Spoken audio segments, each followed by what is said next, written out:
My name's Toru Honda. I was born in the year of the dog. My mom recently passed away, and since then I've been invited to live with the Soma family. Hey everybody, this is Julie and welcome to my channel SOFHAB. Today I'm doing another manga review, and this time it's the Shojo manga series Furūtsu Basket. And joining me yet again, and I know you love it, is Rascal Entertainment. Hello once again. So today we're going to talk about this manga series that's written and illustrated by Natsuki Takaya, and was serialized in the semi-monthly Japanese shoujo manga magazine Hana to Yome back from 1990 to 2006, and then they translated to English, put in a bunch of omnibuses, and made 12 wonderful volumes. So that's what we're going to talk about today. But before we get started, be sure to like, subscribe, and click notification bell updates on SOFHAB reviews, hacks, and more. Now this series is pretty interesting because a teen girl named Toru Honda ends up living in a house with three guys who turn out to be cursed with the zodiac, where if they embrace the opposite gender, they turn into animals. Yes. And why I became interested in reading this is because a friend of ours, Justin Eddins, on Twitter would post a lot about it and talk about it. Mm-hmm. And one day I said, I really want to read this manga and see, is it good? Right. So went to the local public library, got the first few volumes, because I'm one of those type of people who I like to have all the volumes, as many as possible, so if I love the book I can keep reading it uninterrupted. And started reading the first one and fell absolutely in love with the story, the characters, and the craziness. Yes. And it got two anime series adaptations, and then a movie is coming out that acts as a prequel. You have the original one, which came out in, I believe, 2001, I think, or at least early 2000s, if that's not the precise date. And then Yes, you're right, 2001. Oh, okay. And then they did a remake in the 2010s, and both series are completely different from each other. 2019 to 2021. Thank you. And then with the original one, it pretty much follows the manga in being the shoujo, mystery, slice of life, a little bit of comedy. The reboot seems to flip it on its head, and it focuses a lot on the zodiac element and the curse, and they make it more of like a touching drama, or it's a tragedy story instead. So you kind of have to pick which version you want to go with, but you probably want to stick with the original. Now the anime TV series actually had 63 episodes. That's crazy. Yeah. But I can understand why, because again, the omnibuses have 12 volumes, and the book series itself, I think, originally had 23 volumes. So there was a lot of content to cover. And the name of the manga itself comes from a popular game played in Japanese elementary schools, and they actually mention it in the manga as well. Yes. The artwork, when you look at it, it's pretty standard for the time period in the 90s. Right. Where Rascal and I were talking about how the characters were drawn in the anime and in the manga. Yeah. A lot of them seem to have the same similar style of being really tall, really thin, giant eyes, pointed features, and different lengths of hair. And then it looks like as it went forward, people's styles started to change, and then it became almost like the West, where everyone's style is so drastically different you can't confuse it for something else unless they purposely copy someone else. So this particular manga series story is a combination of a romantic comedy, slice of life, sorry guys, and supernatural. And what makes it interesting for me is when it started off, it merely seemed to be slice of life, and then they suddenly sneaked in supernatural, and then later on they suddenly sneaked in some romance that you could tell that immediately was taking place between some of the characters. Now all of this happened within the first volume. Yeah, there's a lot they to didn't take waste in. any time getting the story started and going, and parts of the story are kind of bittersweet because Toru has become an orphan. After her mom died, her dad died first from an illness, and then later on the mom's hit by a car. Yes. And then she passes away. You don't find out the true story behind everything until much later in the manga volumes. Right. Like from numbers 10, 11, and 12. Mm-hmm. But throughout the manga, they keep giving you bits and pieces that make the story more interesting to read and keep you wanting to know more. Right. Now that's Toru, who's going to be considered the normal portion of this manga. Then we get to the family that comprise the entire zodiac. Yeah. It's the Soma family, and 13 members of the family are possessed by the animals of the Chinese zodiac. All right, there we go. And as we mentioned, are cursed into their forms when they hug people of the opposite gender, which really gets funny at times. Right. I guess the only one they don't have is the dragon, because I don't know how you would fit that in there and probably be chaos.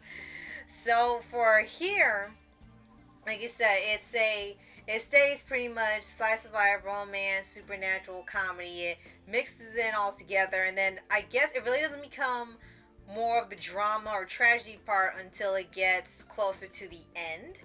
And the tone does shift, and it becomes about how does she break the curse so they can live lives, because they establish, they can't have relationships and live their lives or really much of anything that involves contact, because the minute if it's the males and they touch a girl, then they turn into the animals, and it's real easy to happen. So Toru wants to break the curse so they can live their lives, but it's never shown how she can break it, and when things happen in the end, it kind of doesn't even explain how does it break, when does it break, when does it knock off eventually, because there are points when they stop turning into them so much. But I think that's like the only bit of plot hole in the entire story, that you don't know how it breaks. It's just done and you move on, and they keep asking how, explain, and they can't. It's just gone. So it's like, okay, I guess we can't answer that. Now, have to say there are some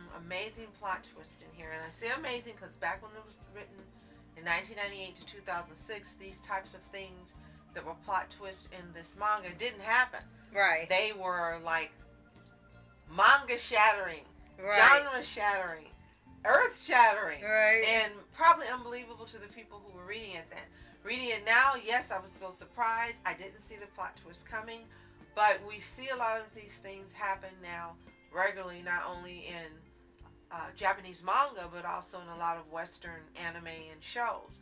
So it's not as surprising anymore, but still, within the confines of this particular manga, the plot twists are excellent. Yeah. And they've got a lot of characters that appear in here. As they mentioned, 13 Soma family members who are the signs of the zodiac. You got Toru, and you've got some extra characters that go to their high school, and some extra characters that associate with the Soma family members.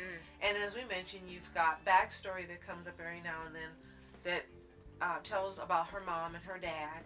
And then she also has 3 friends. So there's a lot of people, a lot of characters that are within this story. But somehow the writer really manages to make it stay interesting. Takaya makes it where nobody is left out. There's not too much of one character and not enough of another. And you don't find yourself going, this character is so uninteresting, why are they here? With all these characters, somehow the mangaka managed to make it interesting from the beginning to the end. It's like with MHA balancing all of the characters and making sure everyone has some type of spotlight or purpose or arc or something going on there where it feel like they're just kind of there to be extras or something. And as I said, when it gets closer to the end, it really starts becoming really dramatic. There's some tragic parts when you get a lot of the backstory revealing things. It does make it serious, and the good news is that there really is a happy ending in an unexpected way. And I think that's what the remake tried to adapt. They tried to take the last chapters of the manga and then they tried to make that part of the story in its entirety, because when you watch the original you can tell immediately it's got a mixture of vibe. They're making like a shoujo and it's fun, but then you get to the remake, which we end up seeing first, and they make it like kind of quiet, it's subtle, there's not really a lot of humor, Everyone's mysterious, it's eerie, and it looks like they're focused a lot on the tragedy of the Zodiac because there's a heavy notion of that in the intro where they show them locked up in chains and things. It's like, this is entirely different. I think they kind of left out the shoujo part or the comedy part. They just made it all serious. So, and I think that doesn't work well because you like it's a blend of everything, so it feels balanced. If you have it be like a soap opera, it feels like it's too much. It's like it's trying to be way too dramatic or way too dark, because that really wasn't working with you when you watched. You were like, this is pretty dark, and this wasn't dark when you read it. It didn't get like that till near the end. So I'm going to attempt to go and find the original series on Crunchyroll, hopefully, or on YouTube, and watch the original series versus the new one that they made. Right. And hopefully it will be closer to the manga itself. Now, if you're the type of person who likes stories that include a lot of emotional things the characters are working through, a lot of mystery, romance, and just so many different things that really make life in the real world, then you'll love this. Sylvian, I think you'll absolutely love reading this manga series if you haven't already. This has your name written all over it. Right. I think you'll identify with Toru so much, and you'll absolutely love her as a character, and she'll become one of your new favorites. That's what I really think. Yes. Yeah. I think you're absolutely right, because this would be the type of series she would enjoy, type of character she would like, and seeing how the story unfolds and having the supernatural element. So quickly we'll go through we talked about Toru and her family, and we'll talk about quickly mentioning the 13 members of the Zodiac characters. And as you're going through the video, you'll see the book covers, and one appears on each cover plus Toru. And if you haven't read the manga, then I'll have the names on here. You'll see them, so you'll know whom is whom. You've got Akira Soma, who's the head of the Soma family. They call Akito a lowercase g god. Yeah. And the others pretty much do whatever Akito tells them to do. Right. He's in charge of the Zodiacs. Right. Then you have Yuki Soma, and he is the rat. And he's one of the characters that Toru really becomes close friends with. Right. And you can tell there's something possibly going to happen between them. And more drama. You've got Kyo Soma, excuse me, and he is the cat. And he's an animal that's not actually in the Chinese zodiac. But legend says he would have been if he hadn't been tricked by the rat into missing the induction feast. So, as you can probably tell, he and Yuki don't get along. At all. And there's like a whole thing in there where they like tear up houses fighting each other. Yes. You got Shiguri Soma, who is the dog, and he's the owner of the house where Toru, Yuki, and Kyo live. And he's a rider, and he's a slight perv. You learn by the life that he's living and what they have, that they're very wealthy. And you wonder how they have all these things based on his writing, because you never hardly ever see him writing in this manga. Yeah, they said, what are you writing? He's too busy watching the girls, going to the schools, making people feel uncomfortable. And he's not a perv in a way like Mineta, where you're like, oh my gosh, they shouldn't have him here. But he's a perv in the way that he jokes a lot, says things a lot to purposely make people uncomfortable. But he actually is pretty level-headed. Yeah. Then you have Kagura Soma. He's the boar. I'm sorry, she's the boar. And she's kind of girlish and very strong. And you have Momoji Soma, who you're going to love because he reminds you of Honey Senpai. Yes, very much. And he's the rabbit. And his father is one of the richest members of the Soma family. He is a halfer, as they say, in Oran. His mom is German and his dad is Japanese. Right. So I had to think about it. Right. He has a sister, and you'll find more about their backstory when you read it. Momoji likes to dress as a girl. Right. But he has a crush on another family member. Yeah. And you'll find more about that when you read it as well. Right. You have Dr. Hattori Soma, and he is the dragon. There you go. He's the only one that didn't have a dragon. Yeah. But he takes the form of a seahorse. It's like, as she said. It's the dragon of the sea. And it's like, all right, I guess so. And he's the private doctor, and you'll find out his role in this book is pretty sinister looking at first, and then you find out what he does really he hasn't been wanting to do. Akito has been forcing him, and fortunately that stops. Then you have Hatsuharu Soma, and he's usually called Haru, and he's the ox, and he's depicted as having a yin and yang personality. He's the older brother figure to Yuki and Kyo, and Momoji as well. And I don't want to tell you too much about him because it really will spoil your learning about him and the personality he truly has. Right. You have Ayame Soma, and he's the snake, and he's Yuki's older brother. His story is also really interesting. He's a fun character. He reminds you of... well, a lot of characters, actually. Well, he's really pretty, long hair. That's a lot of anime characters, so... But he's really fun, and he's learning how to be more of a brother to Yuki. You have Kisa Soma, and Kisa's the tiger, and she's depicted as cute and shy and withdrawn. And she really, really loves that Toru plays attention to her, and Toru's like a big sister. You have Hiro, who's the ram or the sheep, depending on which one you prefer for the Chinese zodiac, and is in love with Kisa. You have Ritsu Soma, he's the monkey, and he's depicted as beautiful but unstable. Okay. And has low self-esteem. He apologizes for everything, and you'll come to understand more about his character further on in the manga, like from volume 6 further in. Okay. You have Isuzu or Suzu Soma, and Isuzu is the horse, and she's called Ren because she has an alternate ending for the kanji. She's tall and has dark hair and has a really dark backstory. Yeah. Yeah, definitely. And you have Kureno Soma, and he is the former rooster.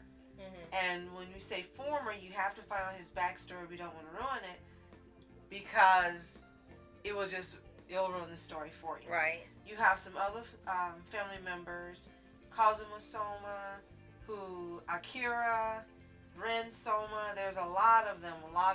And these are parents and others who aren't members of the Zodiac or don't have the curse, but they're all interconnected. Right. This is a really great manga to read if you like long serials, if you like incredibly detailed backstories, if you like just the story to go on and you hope it never ends, then Furūtsu Basket is for you.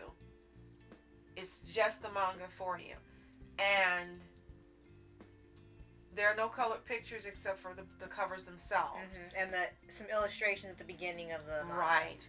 And as long as you adjust yourself to the 90s drawings, then you're fine. It's just a great story. As Rascal said, it does have an unexpected happy ending. We didn't think it would, but it does. I absolutely love this manga. I hope to own it one day. It's just that great. It makes a powerful impression because you've got these 13 characters and each one is totally different. Each one has their own story and each one makes an impression on you as you're reading it. And Toru is just this type of character that's like Deku, or the characters that are optimistic no matter what happens to them, don't want to disappoint others. She doesn't want to be a burden on anyone. She wants to be self-sufficient, and she still wants to make her mom proud even though she's gone. So you can't help but love Toru. Right. And definitely recommend it for, if you read things like One Piece and things that can just keep going, you don't get tired of the story, you're right. You absolutely would love this. And also for people who are really missing a lot of shoujo and romance stories. Yes, this is older, but for ones who are saying there's not many left or they don't make them the same way as they did with Oron and others, this would be something, in case you haven't heard of it or seen it, you might want to take a look so you can feel you can get back to that style that you enjoy of shoujo. Absolutely. So if you've read Furūtsu Basket, let us know in the comments below. Did you love it as much as I do? Did it not really go well with you? Let us know. Have you seen the anime, either the original or the remake? Let us know in the comments as well. And if you haven't read it, again, highly recommend that you get it. Either buy it or get it from your local public library, or borrow it if you know someone who has it, give it back. It's just a great series. I'm so glad I kept hearing Justin talk about it because I absolutely love it, and I'm so grateful that it was like an indirect recommendation, I'd have to say. So, thank you for listening and for watching. We appreciate you, and thank you once again, Rascal, for joining me. Yes, and you'll be joining me on my channel soon. Yes, and if you haven't visited her channel already, what are you waiting for? Get over there and take advantage of watching the over 800 videos that she has available now. You won't be disappointed. So, with that, thank you for watching. I'm Julie. And I'm Rascal. Continue to stay happy, healthy, and whole. And I'll see you next time. Later.